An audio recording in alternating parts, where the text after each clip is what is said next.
ठंड से भरी रात थी और मैं कसरत करना चाहता था, लेकिन मैं ये नहीं जानता था कि मुझे उस जिम से अपनी जान बचाकर भागना पड़ेगा। जैसे ही मैंने वर्कआउट करना शुरू किया, अचानक लाइट चली गई। मैंने अपने फोन की स्क्रीन को टैप किया और उस पर आई नोटिफिकेशन को देखने लगा। उस पर एक चेतावनी दिखाई दे रही थी, जिसे देखकर मैंने लंबी सांस ली। हद है, मैंने सोचा था आज मैं बर्फ गिरने की परेशानी से बच पाऊंगा। अब मुझे घर जाना होगा। मैंने अपना जिम बैग उठाया और दरवाजे की तरफ जाने लगा, लेकिन रास्ते में ही बाहर गिर रही बर्फ को देखकर रुक गया। बहुत ज्यादा बर्फबारी हो रही थी और कुछ भी नहीं दिख रहा था सिवाय खिड़की पर जम रही बर्फ के। गहरी सांसें लेने के बाद मैं वापस कसरत की मशीनों की तरफ मुड़ गया। मुझे लगता है कि जब तक बर्फ गिरना बंद नहीं हो जाती, तुम्हें ही मेरा साथ देना पड़ेगा। मैं आराम से अपनी जगह लेकर वापस से कसरत शुरू करने ही वाला था कि मुझे अपने पीछे से कुछ आवाज आई। वो सुनने में टैपिंग जैसी लग रही थी और मुझे लगा कि हो सकता है कि बर्फ का कोई छोटा टुकड़ा खिड़की से टकराया हो, लेकिन अब वो आवाज बार बार आ रही थी। इसलिए मैंने उसकी तरफ झांक कर देखने के बारे में सोचा, लेकिन बाहर बर्फ इतनी ज्यादा पड़ रही थी कि कुछ दिखाई नहीं दे रहा था। मैंने कुछ कदम और आगे बढ़ाए जब तक मेरा चेहरा खिड़की से चिपक ना गया हो, और तब जाकर मैंने उसे देखा। उसका चेहरा ठीक मेरी तरफ ही देख रहा था और मैं डर को अपने रगों में दौड़ते हुए सुन सकता था। वो किस तरह का प्राणी था? उसके चेहरे पर बहुत अंधेरा था, लेकिन उसके लंबे बालों के पीछे दो आंखें चमकती हुई दिखाई दे रही थी। उसके सर पर हर जगह सींग दिखाई दे रहे थे, जिसे देखकर मैं पीछे हट गया। आखिर तुम हो क्या चीज? लेकिन वो प्राणी ना तो हिला और ना ही उसने कोई प्रतिक्रिया दी। वो बस मुझे देखता रहा। जैसे ही मैं पीछे होने लगा, मैं वहां पड़े कुछ वजन पर लड़खड़ा गया और जमीन पर गिर गया। मेरा सर किसी सख्त चीज से टकराया और मैं बेहोश हो गया। जब मैं होश में आया तो मैं बेसब्री से इधर उधर देखने लगा। मैंने उस खिड़की की ओर भी देखा जहां वो जीव था, लेकिन अब वो वहां नहीं था। अभी भी बाहर बर्फीली हवाएं चल रही थी, लेकिन वैसे सब खाली था। मुझे लगा कि मैंने पूरी बात की कल्पना कर ली है, लेकिन मैंने फिर से टैपिंग का शोर सुना। इस बार ऐसा लग रहा था जैसे कि वो जिम के अंदर से आ रहा है। मेरा दिल जोर से धड़कने लगा और मेरा डर लौट आया जब मैंने उस आवाज की तरफ बढ़ना शुरू किया। हेलो, क्या यहाँ कोई और भी है? कोई प्रतिक्रिया नहीं हुई, लेकिन टैपिंग जारी रही। मैंने महसूस किया कि मेरी रीढ़ से पसीने की एक ठंडी धारा बह रही है और मैं धीरे धीरे शोर के करीब चला गया। ऐसा लग रहा था कि वो बाथरूम के अंदर से आ रही है, इसलिए मैंने हिम्मत जुटाई और अपने फोन की फ्लैशलाइट ऑन कर दी। बाथरूम के चारों ओर घूमते हुए मैंने पहले कुछ भी नहीं देखा। अचानक मेरा फोन की रोशनी एक बंद स्टॉल के नीचे किसी चीज पर गई। बकरी के दो पैर? मेरी सांस मेरे गले में अटक गई और मैं जल्दी से पीछे हट गया। स्टॉल पर टैपिंग जारी रही और तभी मैं वहां से भागा, लेकिन जैसे ही मैं मुड़ा, मैंने अपने गले पर एक ठंडा हड्डीदार हाथ महसूस किया। कोई मुझे अपना जोर लगाकर मोड़ने की कोशिश कर रहा था। दूर हो जाओ मुझसे, क्या चाहिए तुम्हें? इसने मुझे घुमा दिया और मैं वहां खड़े प्राणी को देख सकता था। उसकी आंखें अभी भी एक भयानक सफेद रोशनी से चमक रही थी। घबराते हुए मैंने लात मारना शुरू कर दिया, क्योंकि उसने मेरे गले को तब तक पकड़े रखा जब तक कि मैंने खुद को खींचकर भागने में कामयाब नहीं हो गया। मैंने अपना फोन गिरा दिया, लेकिन मैंने परवाह नहीं की। मैं अंधेरे में तब तक भागा जब तक कि मैंने बेंच प्रेस की परिचित आकृति नहीं देखी और फिर अपने आप को उसके पीछे छुपा दिया। मुझे इधर उधर से खटखट की आवाज सुनाई दे रही थी और मैंने अपना हाथ अपने मुंह पर रख लिया। हालांकि अचानक वहां सन्नाटा छा गया और फिर मैंने जिम का दरवाजा खुलने की आवाज सुनी। हेलो, क्या कोई है यहाँ? मैंने बाहर किसी की गाड़ी पार्क हुई देखी है। हेलो, हे प्लीज मेरी मदद करो, यहाँ मेरे साथ कोई है। मैं बेंच प्रेस मशीन के पीछे से घबराते हुए निकला और ऑफिसर की तरफ भागा। आइए सर, मैं आपको घर छोड़ देता हूँ। मैं बस जा ही रहा था और इस मौसम ने सब कुछ बंद कर दिया है। मेरी गाड़ी में बैठ जाओ, मैं तुम्हें घर पहुंचा देता हूँ। ठीक है, शुक्रिया, तुम्हारा बहुत बहुत शुक्रिया। और इस तरह मैं फौरन उस ऑफिसर की गाड़ी में जाकर बैठ गया और उसने चलाना शुरू कर दिया। उसी के साथ साथ मुझसे बात भी करनी शुरू कर दी। तो तुमने ऐसा क्या देख लिया जो तुम्हारे होश उड़ गए हैं? मैं नहीं जानता सर, वो शायद किसी कोई आदमी था मेरे ख्याल से, लेकिन वो बहुत अजीब था। मैं यकीन के साथ भी नहीं कह सकता कि वो आदमी था भी या नहीं। सुनने में लगता है कि शायद तुमने कुछ ज्यादा ही पी लिया। काश ऐसा होता, लेकिन ये सब बहुत ज्यादा सच था। हम कुछ मिनट तक शांति से बैठे रहे। आखिरकार वो ऑफिसर एक बार फिर बोला, खैर वो जो भी था, अब तुम सुरक्षित हो। घर वापस पहुंचने तक तुम आराम करो और इससे पहले कि तुम पहुंचोगे तुम नॉर्मल हो जाओगे, ठीक है? हाँ, तुम्हारा एक बार फिर शुक्रिया। और इसलिए मैंने खिड़की से बाहर देखा। मेरी नजर वहां के चारों ओर गिरी बर्फ पर थी। हालांकि बाहर इतना अंधेरा था कि मैं कार के अंदर की थोड़ी परछाई देखे बिना नहीं रह सका। तभी मैंने उसे देखा था। मेरे बगल में कोई अधिकारी नहीं बैठा था बल्कि जीव था। इसकी सफेद आंखें सीधी आगे देख रही थी। वो पलक तक नहीं झपका रहा था। मैं चलाया और दरवाजा खोल दिया और बर्फ में कूद गया। दूर हो जाओ मुझसे। जब तक मैंने सड़क पर रोशनी नहीं देखी तब तक मैं अंधेरे बर्फीले तूफान में भागता रहा। मैंने लगातार हाथ हिलाकर गाड़ी रोकने की मिन्नत की। वो बहुत दूर लग रही थी और मुझे ठंड लग रही थी। मेरे पैर सुन्न हो रहे थे, इसलिए जैसे ही गाड़ी धीमी होने लगी मैं बहुत खुश हुआ। मैं बस आशा करता हूं कि इस बार ये वो जीप ना हो। मैंने पिछली गर्मियों में बहुत वजन बढ़ा लिया था और जिम पर वापस जाने के लिए उत्साह की तलाश कर रही थी। आखिर में नए साल के बाद मैंने स्वस्थ शरीर हासिल करने का संकल्प लिया। मेरे घर के पास के सभी जिम में सुबह का स्लॉट था, लेकिन मैं फ्लेक्सिबल टाइम फ्रेम की तलाश कर रही थी। इसलिए मैंने 3 ब्लॉक दूर इस जिम में दाखिला लिया जो 24 घंटे खुला रहता था। मैंने काम से छुट्टी के बाद देर रात वहां जाने का कार्यक्रम बनाया। मैंने अपनी कार चलाई और रात के करीब 11 बजे वहां पहुंची। रिसेप्शनिस्ट के सोते समय काउंटर पर लार टपक रही थी। मैंने उसे परेशान नहीं किया, बस अपना मेंबरशिप कार्ड पंच किया और अंदर आ गई। मुझे निश्चित रूप से इस समय किसी के होने की उम्मीद नहीं थी, लेकिन मेरे लिए आश्चर्य की बात यह थी कि वहां एक आदमी था। वो कागज से भी पतला था और ट्रेडमिल पर काफी सख्ती से कसरत कर रहा था। हमने एक दूसरे को देखा और उसने एक अजीब सी मुस्कान दी। ओके, तो अब मुझे इस लंगूर को झेलना पड़ेगा। उसने बहुत सारे कपड़े पहने हुए थे। मैंने कसरत करना शुरू किया, लेकिन मेरी नजर उसी पर थी। वो जितना ज्यादा कसरत करता जा रहा था उससे उतना ही ज्यादा पसीना आ रहा था। कुछ सेकंड्स के बाद उसने अपनी जैकेट उतार दी। वो यहाँ कुछ ज्यादा ही गर्मी है ना?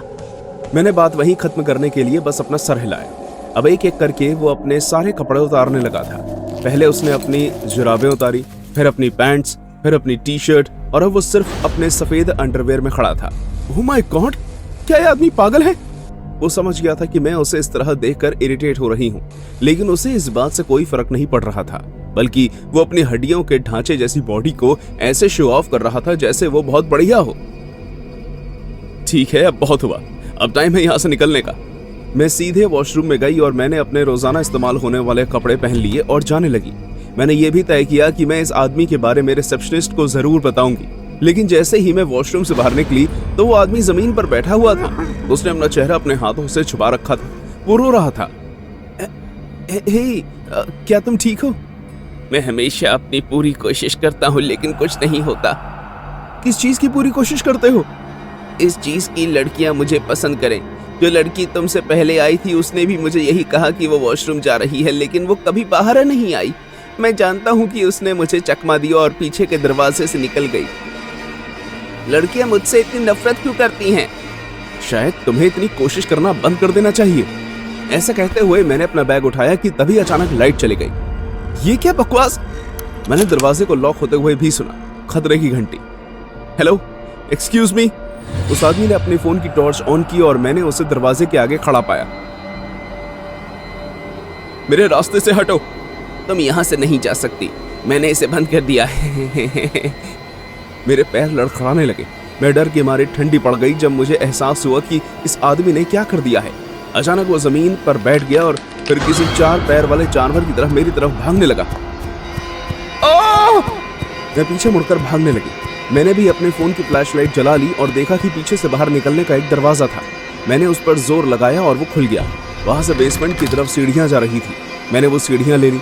मेरा प्लान सिंपल था, एक सुरक्षित जगह ढूंढकर पुलिस को फोन कर देना। बेसमेंट काफी बड़ा था और उसके आखिर में मुझे पर्पल लाइट्स जलती हुई नजर आ रही थी। तो शुक्र है यहाँ एक कमरा है, शायद वहां कोई हो भी। मैं कमरे के बाहर रुक गई और जो मैंने देखा उसे देखने के बाद मेरे पैरों से जमीन खिसक गई। वहां 3 आदमी थे जिन्होंने सुअर का मास्क चेहरे पर पहना हुआ था। आसपास पंचिंग बैग लटके हुए थे। उन बैग्स में से लाल रंग का गाढ़ा पानी टपक रहा था जिसकी बदबू बहुत ही खराब थी। अचानक एक पंचिंग बैग हिलने लगा और उसमें से एक औरत के चिल्लाने की आवाज आने लगी। उनमें से एक आदमी उस पंचिंग बैग को जोर जोर से मारने लगा और वो तभी उठा जब तक आवाज बंद नहीं हुई। ठीक उसी समय मैंने अपने पीछे से पैरों की आवाज आती हुई सुनी और मैं जानती थी कि मैं दोनों तरफ से फंस चुकी हूँ। या तो मैं उस पागल आदमी या फिर इन 3 हथियारों का शिकार हो जाऊंगी और मैं इनमें से किसी को नहीं चुनना चाहती थी। मैं फौरन गत्ते के डब्बों के पीछे जाकर छुप गई और मैंने पूरी कोशिश की कि मैं कोई आवाज ना करूं। ओ सुंदरी, समय आ गया है कि हम एक डेट पर चलें। उस आदमी को कोई अंदाजा नहीं था कि जिम के नीचे क्या हो रहा था और वो मुझे आवाजें देने लगा। मैंने देखा कि उसकी आवाज सुनते ही उन तीनों हथियारों के सर दरवाजे की तरफ घूमे। लाइट देखते ही वो आदमी कमरे के बाहर रुक गया। अंदर खड़े हथियारों ने उस आदमी को देखा। मैं शायद जिम के किसी गलत हिस्से में आ गया हूँ। क्या तुम लोगों ने खैर छोड़ो। इससे पहले कि वो भाग पाता, सुअर का मांस पहने लोगों ने उसे कमरे के अंदर घसीटना शुरू कर दिया। नहीं नहीं, प्लीज मुझे जाने दो। मैं कसम खाता हूँ मैं दोबारा कभी लड़कियों के पीछे नहीं भागूंगा, प्लीज। उन आदमी ने उसके मुंह टेप से बंद कर दिया और उसे एक पंचिंग बैग में डाल दिया। मुझे अभी भी लगता था कि मेरे पास वहां से निकलने का मौका था। मैं दबे हुए पांव से सीढ़ियों की तरफ बढ़ी और मैं ऊपर चढ़ने ही वाली थी कि अलार्म बज गया। Damn it! जब मैंने पीछे मुड़कर देखा तो वो हथियारे मेरी तरफ आ रहे थे। मैं अपनी जान बचाकर भागी। जब मैं रिसेप्शन पर पहुंची तो मैं हैरान हो गई। वो रिसेप्शनिस्ट अब वहां एक शैतानी मुस्कान के साथ खड़ी थी। हम तुम्हें जाने नहीं दे सकते, तुमने हद से ज्यादा ही देख लिया है। उन हथियारों ने अपने हाथ में चाकू और मेरे टुकड़े टुकड़े करने के लिए एक मशीन निकाली। वो मेरा कीमा बनाने से बस कुछ ही दूरी पर खड़े थे। नहीं, रुको, तुम्हें मुझे मारने की जरूरत नहीं है। तुम एक डील भी कर सकती हो। कैसी डील? अगर तुम मुझे जाने दो तो मैं तुम्हारे लिए शिकार लेकर आऊंगी। कसम से मैं लेकर आऊंगी। ये सुनने में इतना बुरा नहीं लगता। हमारे डार्क वेब की मीट मार्केट के लिए एक परमानेंट सप्लायर बिल्कुल बुरा नहीं है। उन सब ने मेरी डील स्वीकार की और मुझे जाने दिया। अब 3 साल हो चुके हैं। मैं उसी जिम में वर्कआउट के लिए जाती हूँ। हर हफ्ते मैं किसी न किसी को अपना शिकार बनाती हूँ और उन्हें पानी पीने को देती हूँ। उन्हें इस बात का कोई अंदाजा नहीं होता कि उन्हें ड्रग्स दिए जा रहे हैं और वो उसे पी लेते हैं। उसके बाद जो भी होता है उसके बारे में आपको अच्छे से पता है। वो लड़कियां गायब हो जाती हैं और जब तक मैं अपना काम कर रही हूँ मैं सुरक्षित हूँ।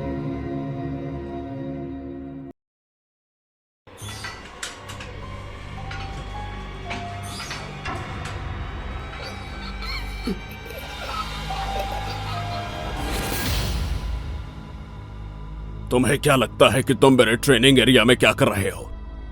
ओ, मुझे माफ करना, मैं नहीं जानता था कि यहाँ पर सभी अपनी अपनी जगह पर आते हैं। यहाँ ऐसा ही है नए लड़के। अगर मैंने दोबारा तुम्हें यहाँ देखा तो मैं तुम्हें जान से मार डालूंगा, समझे? हाँ, मुझे माफ करना। हे, क्या तुम ठीक हो? मुश्किल से। मुझे तो लगा कि इवन तुम्हें मार ही डालेगा। तुम्हें इस सरफरे से सावधान रहना होगा, इससे दूर ही रहो। मेरा नाम क्रीड है, रॉको। हाय गाइस, मेरा नाम एडगर्ड है, लेकिन सभी लोग मुझे रॉको बुलाते हैं। ये जो आपने अभी देखा, ये मेरे जिम का पहला दिन था और मानिए या ना मानिए, ये मेरा सबसे बुरा दिन नहीं था।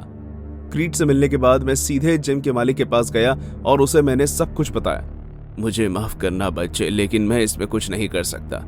एवन एक बहुत ही बड़ा और खतरनाक आदमी है और मुझे डर है कि अगर मैंने उससे कुछ कहा तो वो कैसे रिएक्ट करेगा। उस जवाब के बाद मैंने उस जिम को छोड़ने का फैसला किया। मैं उस राक्षस के साथ रहने का जोखिम नहीं उठा सकता था। मैंने अपने घर में अपना खुद का छोटा सा जिम बना लिया और वहीं कसरत करने लगा। लेकिन कुछ दिन बाद मेरे साथ कुछ ऐसा हुआ जिसकी उम्मीद मैंने नहीं की थी। मेरा घर तहस नहस हो चुका था, मेरा जिम टूटा हुआ था और उससे भी बढ़कर ये कि घुसपैठ अब तक घर में ही था। तुम होते कौन हो अपना जिम बनाने वाले? मिक्की का जिम खाली पड़ा है और अगर वहां लोग नहीं आए तो वो बंद हो जाएगा। कल से तुम दोबारा जिम आना शुरू करोगे, वरना तुम्हारा भी वही हाल होगा जो तुम्हारे घर का हुआ है, समझे तुम? हाँ इवन, मुझे माफ करना, मैं वापस आ जाऊंगा। बढ़िया। उस मुठभेड़ के बाद मेरे पास वापस जिम जाने के अलावा कोई चारा नहीं था। मैं इवन से जितना हो सकता था दूर रहा। उसने मुझे चेहरे पर मुस्कान के साथ देखा। यह आदमी टिक टिक करते हुए टाइम बॉम्ब के जैसा था और एक दिन वो विस्फोट हो गया। एक नया लड़का इवन के पसंदीदा मशीन का इस्तेमाल कर रहा था और मेरी तरह वो उसे धमकाने लगा। समस्या यह थी कि मेरे विपरीत नए लड़के ने अपना बचाव करने की कोशिश की। इवन ने उसके चेहरे पर बुरी तरह घूंसा मारा, जैसे कि वो उसे जान से मारने की कोशिश कर रहा था। हर बार के साथ हम उसके चेहरे को और ज्यादा गुस्से में आते हुए देख सकते थे। क्रीड और मैं उन्हें अलग करने के लिए दौड़े और नए आदमी को एक चमत्कार से बचा लिया गया। इवन गुस्से में था, एक जंगली जानवर की तरह व्यवहार कर रहा था जो अपने रास्ते में हर किसी को मारना चाहता था। सौभाग्य से मिक्की ने पुलिस को बुलाया और वो उसे ले गए। कुछ दिनों बाद पहली बार ऐसा लगा जैसे वो कोई नॉर्मल जिम हो, जब तक कुछ अजीब सा ना होने लगा। क्रीड अजीब बर्ताव कर रहा था। कुछ ही दिनों में उसकी मांसपेशियां काफी बढ़ गई, लेकिन उसका मिजाज बदलने लगा। वो कई ज्यादा असहनीय और हिंसक हो गया। वो लगभग इवन जैसा दिखने लगा। मैंने उससे बात करना बंद कर दिया, लेकिन एक दिन जब उसका पैर मेरे बैग से टकराया तो क्रीड पागल हो गया। वो एक जानवर की तरह मुझ पर झपटा और मुझे दीवार पर पटकने लगा। उसने मुझे बोलने का समय तक नहीं दिया ताकि मैं उससे माफी मांग सकूं। वो टमाटर की तरह लाल था और ऐसा लग रहा था कि वो फटने वाला है। जब उसने मुझे छोड़ा तो मैं क्रीड के वहां से जाने का इंतजार करने लगा ताकि मिकी को बता सकूं कि क्या हुआ था। और मिकी ने मुझे बताया कि शायद वो जानता है कि क्या हो रहा है, लेकिन इसके लिए मुझे रात में जिम आना पड़ेगा। मैंने अंधेरे होने तक का इंतजार किया और जिम चला गया। मिकी ने दरवाजा खुला छोड़ दिया था। जिम में बहुत अंधेरा था, इसलिए मैंने बेहतर देखने के लिए अपना सेल फोन की फ्लैशलाइट चालू कर दी। जैसे ही मैंने ऐसे किया, मैंने क्रीड को देखा। आदमी के रूप में एक दानव दीवार से ऐसे चिपका हुआ था मानो वो कोई मकड़ी हो। दीवार के पास पकड़ने के लिए कुछ भी नहीं था। क्रीड अपने हाथों की ताकत से ही थमा हुआ था। जैसे ही उसने मुझे देखा, वो आदमी गुस्से में मेरी ओर दौड़ता हुआ आया। रोको, मैं खुश हूं कि तुम आ गए। मैं तुम्हें अपनी ट्रेनिंग के लिए इस्तेमाल कर सकता हूं। मैं चाहता हूं कि तुम मुझे मारो। तुम मुझे उतनी जोर से मारो जितनी जोर से मार सकते हो। मैं देखना चाहता हूं कि मैं कितना सह सकता हूं। क्रीड, मुझे नहीं पता कि मुझे ऐसा करना चाहिए या नहीं। मारो मुझे। डर के मारे मैंने उसे जितना जोर से मुझसे हो सकता था उतना जोर से मारा, लेकिन उसका चेहरा 1 इंच भी नहीं हिला। बस इतना ही। कम ऑन, मुझे मारते रहो। मैं उसे बार बार मारता रहा, लेकिन उससे कोई असर नहीं हो रहा था। आखिर ये चल क्या रहा था? ऐसा लग रहा था जैसे उसे मेरे हाथ लगाने का कोई एहसास ही नहीं हो रहा। और कुछ सेकंड्स के बाद मेरी ताकत भी खत्म होने लगी। मैं थक चुका था। क्रोध और निराशा में क्रीड मेरे ऊपर कूदा और उसने मुझे मारना शुरू कर दिया। मुझे बताओ रोको, क्या मैं इवन से ज्यादा तेज करता हूँ? मुझे यकीन है कि मैं उससे हरा सकता हूँ। क्रीड रुका और उसने अपनी उंगलियां मेरी आंखों में घुसाना शुरू कर दिया। उन पर अधिक से अधिक दबाव डालकर वो मुझे मारने की कोशिश कर रहा था। अचानक हमने गन लोड होने की आवाज सुनी और क्रीड रुक गया। मिकी हमारे करीब आ रहा था, लेकिन अजीब बात यह थी कि उसके हर कदम के साथ मुझे एहसास हुआ कि वो क्रीड पर निशाना नहीं लगा रहा था, वो मुझे निशाना बना रहा था। तो आखिर तुम यहाँ आ ही गए रहो। मुझे डर था कि तुम नहीं आओगे। मुझे समझ नहीं आ रहा था कि मैं तुम्हें कैसे मारूं। क्यों? मुझे जाने दो। चुप रहो। तुम में से कोई बाहर नहीं आएगा अगर तुम इसी तरह चिल्लाते रहे। देखो, इवान, क्रीड और ये सब लोग यहाँ इसलिए हैं क्योंकि ये एक नई डाइट सप्लीमेंट लेने की कोशिश कर रहे हैं जो इन्हें मैं देता हूँ। तो वो तुम हो जो इन्हें पागल कर रहे हो। क्यों? क्योंकि शुक्र है मेरे लिए ये इतने बड़े बन गए हैं। देखो मैं क्या हासिल करने में सफल हुआ हूँ। इससे मेरी किस्मत चमक जाएगी। लेकिन तुम बहुत सवाल पूछते हो, इसलिए तुम्हें जाना होगा। क्रीड, मार डालो इसे। प्लीज नहीं। क्रीड ने मुझे गुस्से से देखा, लेकिन कुछ सेकंड्स के बाद उसने अपना सर मिकी की तरफ घुमाया और उसकी तरफ चलने लगा। क्या? मेरी तरफ मत आओ। नहीं। बिना किसी संकोच के क्रीड ने उसकी गर्दन पकड़ी और उसे उठाने लगा। कुछ ही सेकंड्स के अंदर मिकी मर चुका था। क्रीड ने उस बूढ़े आदमी को जमीन पर फेंक दिया, उसकी शॉटगन उठाई और उसे मेरी तरफ तान दिया। क्रीड, प्लीज, हम दोस्त हैं। ऐसा मत करो यार, ये तुम नहीं हो। क्रीड ने मुझे गोली नहीं मारी। वो शॉटगन अपने हाथ में लिए जिम के मिरर के सामने गया और उसने खुद को देखा। मैं तुम्हें मार डालूंगा, मुझे बाहर निकालो। यार चलो यहाँ से चलते हैं। मैं एक राक्षस हूँ। क्या? तुम ये क्या कर रहे हो? अचानक क्रीड ने उस शॉटगन को अपने मुंह में डाला और उसका ट्रिगर दबा दिया। पुलिस जल्द ही आ गई। जो आदमी अंदर बंद था उन्हें रिहा कर दिया गया, लेकिन वो कुछ ही हफ्तों में मर गए, ठीक उसी तरह जिस तरह इवान। मैं अभी भी जिम जाता हूँ, लेकिन मैं सिर्फ कसरत करता हूँ। मैंने ना कभी ऐसा कुछ भी किया है और ना कभी करूंगा। अगर कोई मुझे कुछ देने की कोशिश करता है तो